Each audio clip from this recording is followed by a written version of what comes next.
ஹாய்மா, good morning. இன்றைக்கி cleaning video, சமையல் video கிடையாது. எல்லோரும் சாப்பிட்டுட்டு கிளம்பி போயிட்டாங்க.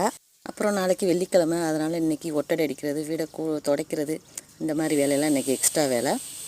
அப்புறம் வீடை கூட்டிகிட்டு அதுக்கப்புறம் ஃப்ரிட்ஜ் மேலே கொஞ்சம் தூசியாக இருந்துச்சு, அதையும் தொடச்சிட்டு, அப்புறம் இதெல்லாம் வாரம் ரொட்டீனாக நடக்கிற வேலை தான்.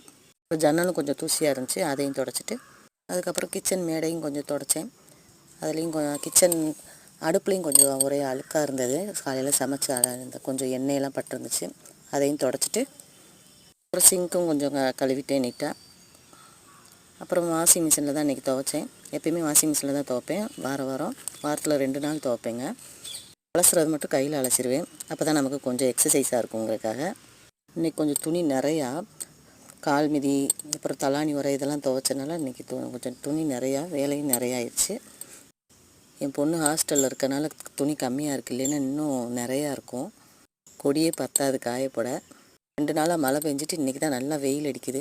அதான் இன்றைக்கி நல்லா துவைச்சிட்டேன் எல்லா துணியும். இதான் எங்கள் வீட்டுக்கு வெளியில் இந்த மாதிரி தான் இருக்கும். மேலே வீட்டு வேலை நடந்துகிட்ருக்கு, வீடு கட்டிகிட்ருக்கோம். இதே மாதிரி தான், சேம் தான்.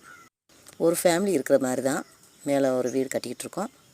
அப்புறம் இந்த சைடில் தான் பப்பாளி மரம், கருவேப்பிலை மரம், முருங்கை மரம், வாழை மரம், இதெல்லாம் அந்த சைடு தான் இருக்குது. இந்த வீடியோ பிடிச்சிருந்தா லைக் பண்ணிக்கோங்க, சப்ஸ்கிரைப் பண்ணிக்கோங்க. அப்படியே உங்கள் கமெண்ட்டையும் சொல்லுங்கள். இதே மாதிரி இன்னொரு வீடியோவில் பார்ப்போம். Okay, by.